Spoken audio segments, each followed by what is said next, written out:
Berjaga-jaga menyambut kedatangan Kristus dalam arti tidak asik dengan gemerlapnya dunia, sampai tidak ingat apa tujuan. Kita diperkenan hidup oleh pemberi hidup. Seorang pemuda tidak lagi bekerja di tempat kerja sebab kontrak tidak lagi diperpanjang. Sang pemuda kecewa lalu jatuh sakit.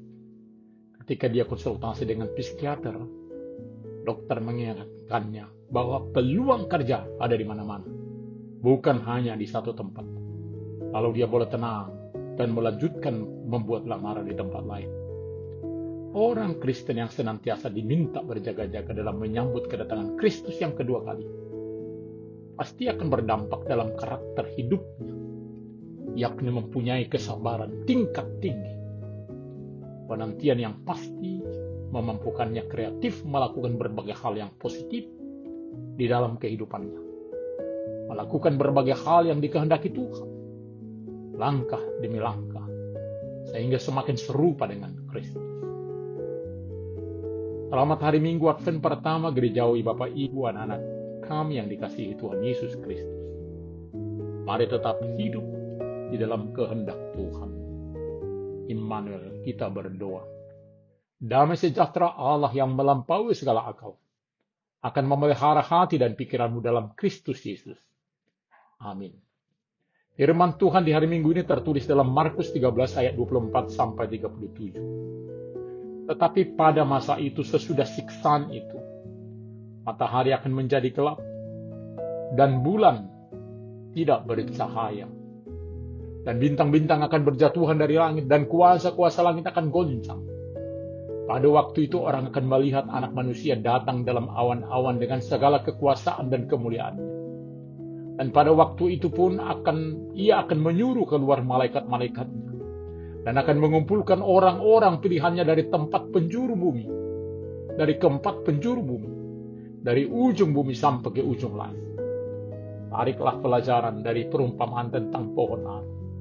Apabila ranting-rantingnya melembut dan mulai bertunas, kamu tahu bahwa musim panas sudah dekat. Demikian juga jika kamu lihat hal-hal itu terjadi, ketahuilah bahwa waktunya sudah dekat, sudah diambang pintu.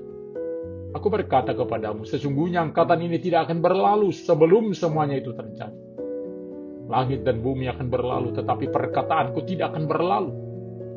Tetapi tentang hari itu atau saat itu tidak seorang pun yang tahu.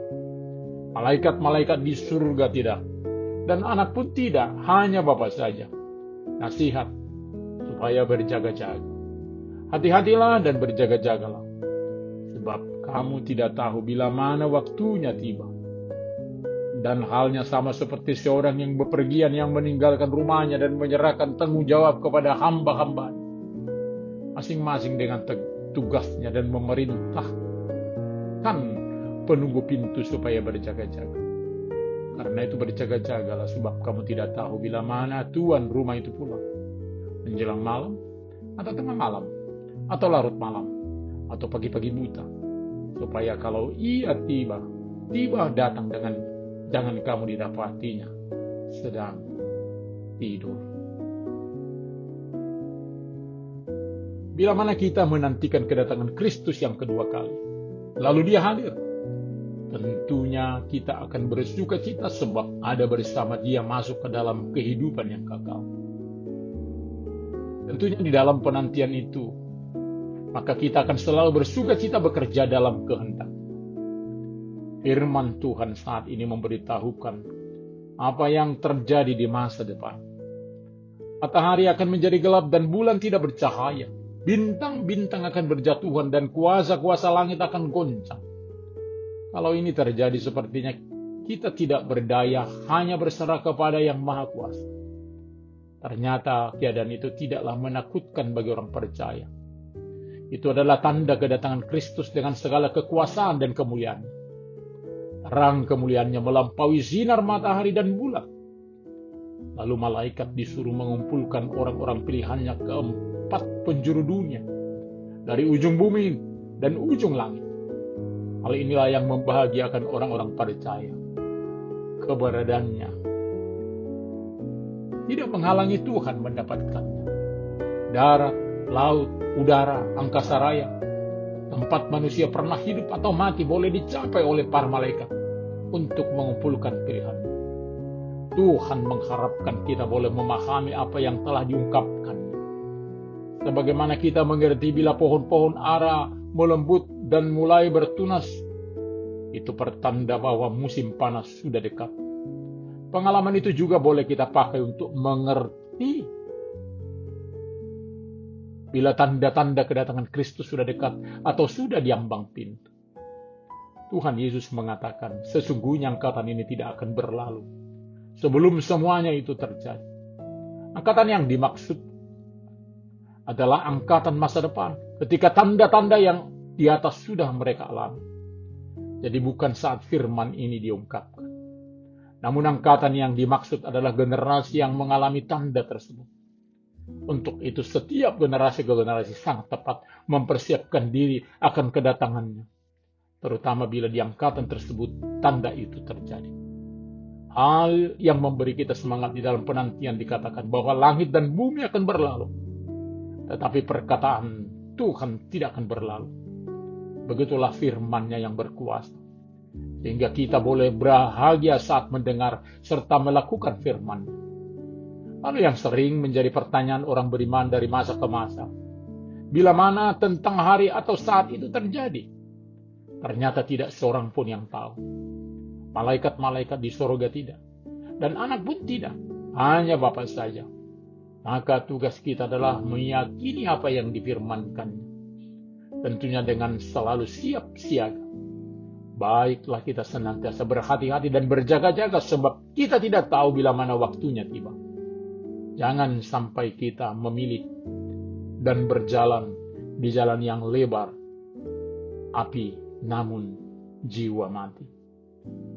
Halnya sama seperti seorang yang bepergian, yang meninggalkan rumahnya dan menyerahkan tanggung jawab kepada hamba-hambanya, masing-masing dengan tugasnya, dan memerintahkan penunggu pintu supaya berjaga-jaga. Hamba-hamba itu akan melakukan tugas tanggung jawabnya sebagai sikap berjaga-jaga. Sebab mereka tidak tahu bila manakah tuan rumah itu pulang. Menjelang malam, atau tengah malam, atau larut malam, atau pagi-pagi buta. Maka kalau ia tiba-tiba datang, jangan didapatinya sedang tertidur atau tidak melakukan tugas. Inilah yang dikatakan kepada para muridnya. Juga kepada kita semua. Berjaga-jagalah, siap sedia setiap saat menyambut Kristus datang. Atau kalau masih belum datang, siap sedia mempertanggungjawabkan hidup kita bila sudah berakhir di dunia ini. Di minggu Advent pertama, sebagaimana sering diungkapkan beberapa anggota jemaat, latihan Natal, mempersiapkan sukacita Natal dengan kebersihan rumah, gedung gereja, keindahan tempat merayakan Natal, liturgi drama, konsumsi hadiah Natal, dan berbagai hal lainnya. Tentunya latihan itu dimaksudkan akan membawa perubahan di dalam karakternya. Sebab yang dilatih adalah menyambut sukacita merayakan kelahiran Tuhan Yesus yang sudah datang dulu di Betlehem. Sekaligus juga kedatangannya yang kedua kali. Selamat Advent. Amin. Mari kita berdoa. Terima kasih Bapak, kami sudah dapat kembali menjalani awal kalender gerejawi. Biarlah hidup kami selalu dipenuhi hati yang baru bersamamu. Dan semakin teguh di dalam iman. Engkaulah Tuhan yang kami percaya menuntun perjalanan hidup ini. Terima kasih Bapa. Hanya dalam nama Tuhan Yesus kami berdoa. Amin.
Terimalah berkat Tuhan. Tuhan memberkati engkau dan melindungi engkau. Tuhan menyinari wajahnya kepada engkau dan memberi engkau kasih karunia. Tuhan menghadapkan wajahnya kepadamu dan memberi engkau damai sejahtera. Amin.